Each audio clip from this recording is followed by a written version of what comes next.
இன்னைக்கு காலையில ஒரு 6 மணிக்கெல்லாம் நாங்க கோவிலுக்கு போயிருந்தோம். ஆடிப்பெருக்குன்றதுனால. அப்படியே வர்றப்போ அம்மா வீட்டுக்கு போயிருந்தோம். அம்மா எனக்கு சப்பாத்திக்காக கோதுமை மாவு, இடியாப்பத்துக்கான அரிசி மாவு, இட்லி தோசைக்கான மாவு எல்லாம் அரைச்சு குடுத்துருந்தாங்க.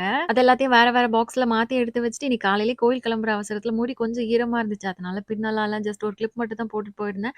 இப்ப முடி நல்லா காஞ்சுட்டு லைட்டா சிக்கு எடுத்துட்டேன். இப்ப என்னோட கோம்புல கொஞ்சம் கூட ஹேர் எதுவும் வரல. ஆனா ஒரு 3 மந்த்ஸ்க்கு முன்னாடி பயங்கரமா ஹேர் ஃபால் இருந்தது. எப்போ தலையில தாலும் நெறைய முடி வரும். இப்ப மார்க்கெட்ல ஹேர் குரோத் சீரம்ஸ் எல்லாம் அவைலபிளா இருக்கு. ஆனா இதெல்லாம் ரொம்ப எக்ஸ்பென்சிவ். ஃபியூ ட்ராப்ஸ் தான் அப்ளை பண்ணுவோம். அது ஸ்கால்ப் ஃபுல்லா கவர் ஆகுமான்றதே டவுட். அப்புறம் எப்படி முடி கொட்டுறது ஸ்டாப் ஆகும்? அதுவும் ஒரு சில சீரம் எல்லாம் ரொம்ப கிரீஸியா வேற இருக்கும். இந்த பிரச்சனையே வேணான்னு தான் நான் ஆல்ஸ் குட்னஸோட ரோஸ்மேரி வாட்டர் ரெகுலரா யூஸ் பண்ண ஸ்டார்ட் பண்ணேன். இது ஸ்ப்ரே டைப்ல இருக்கிறதுனால நம்மளோட ஸ்கால்ப்ல எல்லா பக்கம் படுற மாரி ஈஸியா அப்ளை பண்ணிக்கலாம். இது டெய்லி யூஸ்க்காகவே மேட் பண்ணதுன்றதுனால நம்மளோட போர்ஸ் எல்லாம் கிளாக் பண்ணாது. இது வாட்டர் பேஸ்டுன்றதுனால ரொம்ப லைட் வெயிட்டா இருக்கும். 12 வீக்ஸ்ல நம்மளோட ஹேர் ஃபால 3 டைம்ஸ் ரெடியூஸ் பண்ணணும். இந்தியால கிளினிக்கல் டெஸ்ட் பண்ண ரோஸ்மேரி வாட்டர் இதுதான். ஸ்கால்ப்ல ஸ்ப்ரே பண்ணதுக்கு அப்புறமா நல்லா மசாஜ் பண்ணிக்கலாம். இது நம்மளோட ரூட்ஸையும் நல்லா ஸ்ட்ரெங்தன் பண்ணும். நான் ரெகுலரா இது யூஸ் பண்ண ஸ்டார்ட் பண்ணதுக்கு அப்புறமா எனக்கு ஹேர் ஃபால் நல்லாவே கம்மியாயி, இப்போ நியூ ஹேர் குரோத் இருக்கிறதே தெரியுது. ஃப்ரண்ட் ஹேர் லைன்ஸ்ல நெறைய பேபி ஹேர்ஸ் வளர்ந்திருக்கு. உங்களுக்கும் ஹேர் ஃபால் இஷ்யூலாம் இருக்குன்னா, கண்டிப்பா இந்த ப்ராடக்ட் ட்ரை பண்ணி பாருங்க. இது பர்பிள் அவைலபிளா இருக்கு. இங்க குடுத்துருக்க கியூஆர் கோட ஸ்கேன் பண்ணி பை பண்ணிக்கலாம். இப்போ பர்பிள்ல ஐ ஹேர்ட் பியூட்டி சேலும் லைவ்ல இருக்கு. மிஸ் பண்ணாம செக் பண்ணி பாருங்க.